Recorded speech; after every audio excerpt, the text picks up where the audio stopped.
First of all, the history, something about the Android. Android, it's an operating system which was developed by some kind of consortium of the companies, mostly it's American companies. Right now it's associated only with Google.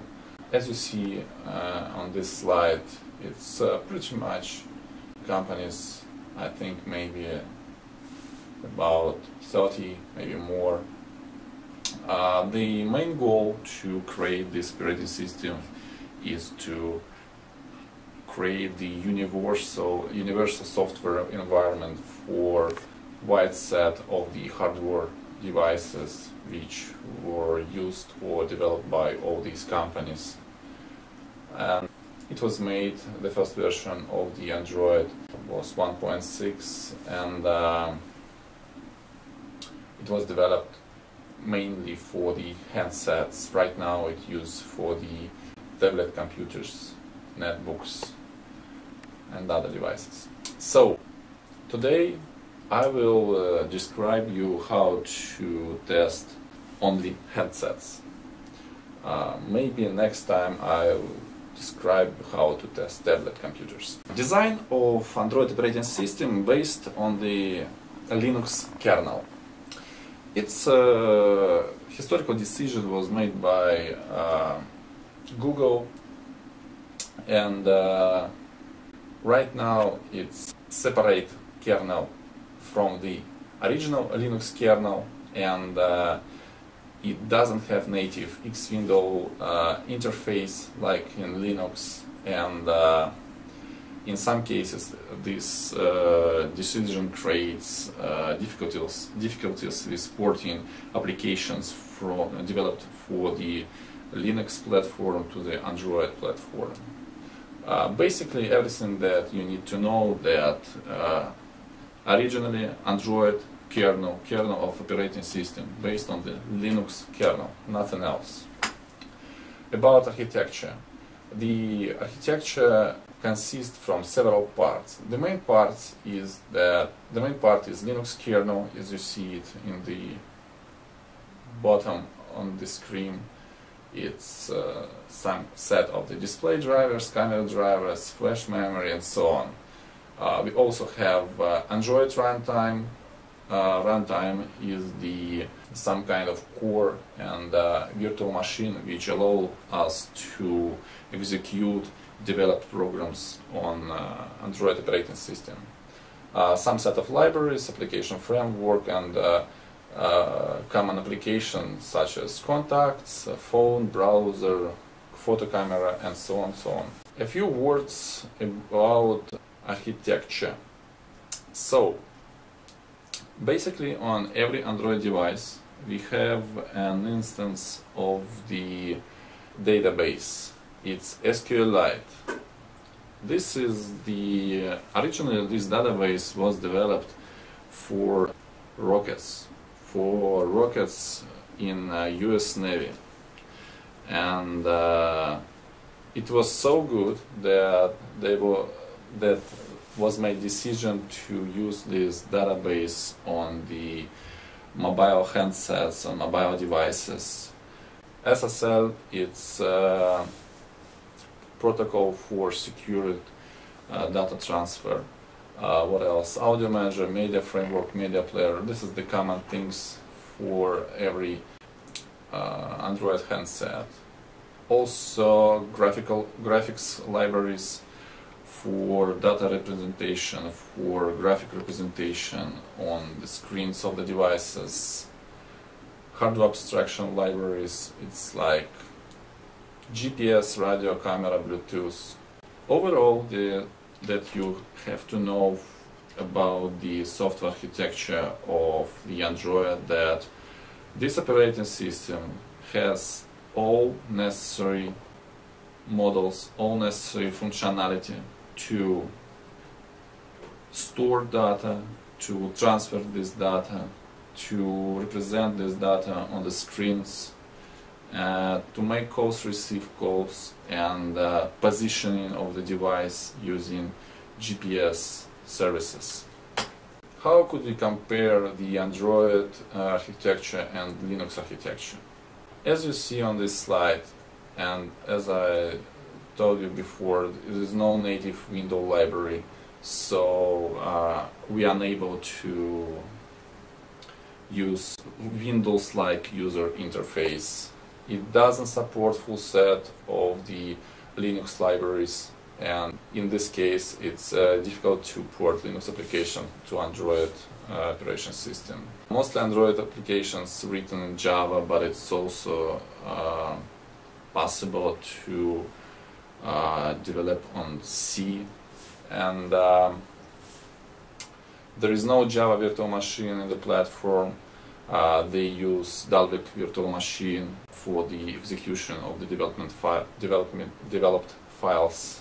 About software development kit, Google created the set of the library and development kit for the Android developers, and this kit also very useful for the Android testers in case that we able to use some functionality to get logs from the devices and to make screenshots. And the easiest way to get this SDK to download it from Google and not forget to update it in the weekly basis, because usually it's a lot of new features, new packages, or just updates in this development kit. Usually use Eclipse as development platform. It's preferred but not required, and to develop for the Android you have to use ADT plugin. You have to add this ADT plugin to the Eclipse development environment. About the features of the Android handsets. So we able to represent the different types of graphics, like 2-dimensional or 3-dimensional graphics, and which based on the OpenGL specifications, and in last versions of the handsets we able to see excellent examples of the 3D graphics. What else? About the storage, as I said before, it's SQLite, it's a lightweight relational database. For connectivity, Android supports all necessary formats which would be necessary for the most common markets, service markets. It's like GSM, CDMA, LTE, and so on. Also Wi-Fi, which is very important in some cases. Also, we able to send SMS and MMS messages using components of the Android platform. Usually, how could we differentiate SMS message from MMS message? What is the difference between SMS message and MMS message? SMS message is a text-only message restricted by amount of the overall symbols in this message. As I remember, it's about 160 symbols in one message.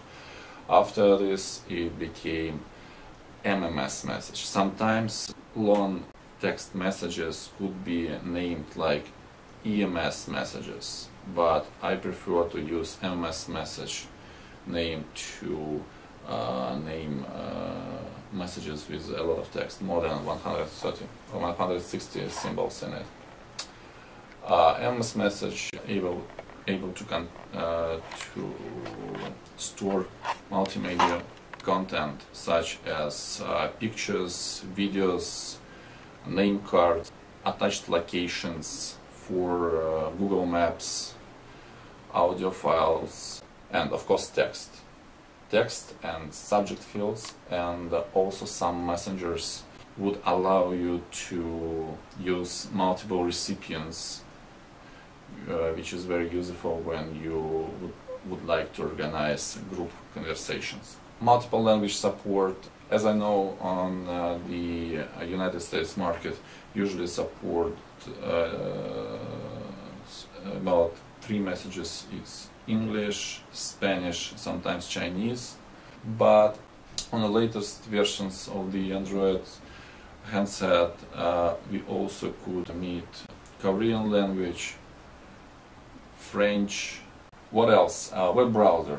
In Android handsets also included excellent browser which looks like similar to the Internet Explorer, but it's more restricted to the its components, but for the end user you're unable to differentiate it from other browsers which you use on the desktop computers. It's very useful and I have nothing to say about it. Java support. There is no Java virtual machine on the Android operation system, but Android use Dalvik virtual machine, and everything that you want to run on Android device, you have to compile to Dalvik executables files. It's a special virtual machine for the Android devices. Later I will show you how to run applications, developed applications on Android device, how to install this application, how to delete this application, how to get log and screenshots. Media support. What can I say? Android supports a lot of media formats such as MP3, MP4, H264, H263, everything that is popular right now on the market, nothing else. Streaming media support, additional hardware support for other types of devices which are different from the handsets, such as cameras, and for hardware elements of these devices, such as touch screens, GPS, accelerometers, gyroscopes, and so on, so on. I would like to say that it's a lot of information about Android platform and about the most of the modules of this platform in Wikipedia site. It's a great source of information. This information is very well structured on this site, and honestly it would be very useful if you read on Wikipedia about the Android platform. Multi-touch. Multi-touch screen, this feature is similar to the feature of the iPhone and the iPad and Apple platform. Android has native support for multi-touch, and unfortunately this feature was disabled for a long time, but recently we able to see some headsets with multi-touch support, and they look similar like on the Apple, and we could say that Android became multi-touch operation system. Bluetooth, nothing to say about the Bluetooth except what is written on the slide. Video calling. This is feature on the became able on the latest versions of the operating system. You have to have special device configuration to make video calls. It would be very useful for Skype users. Also about multitasking, multitasking of applications is available. Voice-based features is like Google search based on voice, tethering. It allows you to use your handset like Wi-Fi hotspot. Screen capture. Screen capture is a feature which is available using debug monitor. I will show you it a little bit later. And something about the applications. So applications overall. Applications usually developed on Java. You're also able to port some applications from Linux to Android operation system, but it's very hard to do because Android natively doesn't support GNU libraries. So usually developers use Eclipse as the development tool. If you need libraries, if you need libraries to develop something on Android platform, you have to install plugin for the Eclipse and SDK tools. APK files is just another extension for the jar file format, which is similar to the native Java. What else? Android Market. Android Market, this is the place where all applications of the developers or the companies which develop this application stored and sell by the end users. It's hosted by Google. This is the most common place to sell your applications, and this is the most useful and most convenient place for the end users to get these applications. About the security, Android is a multi-process system in which each application, each process runs in its own process. That means that most security between applications and the system is enforced at the process level through standard Linux facilities, such as user and group IDs, that are assigned to applications. That means that applications are unable to create some kind of mess while they running in the parallel mode. So all applications running in separate threads, and it's very useful when you're testing some kind of application, so you don't have to check the compatibility of these applications with the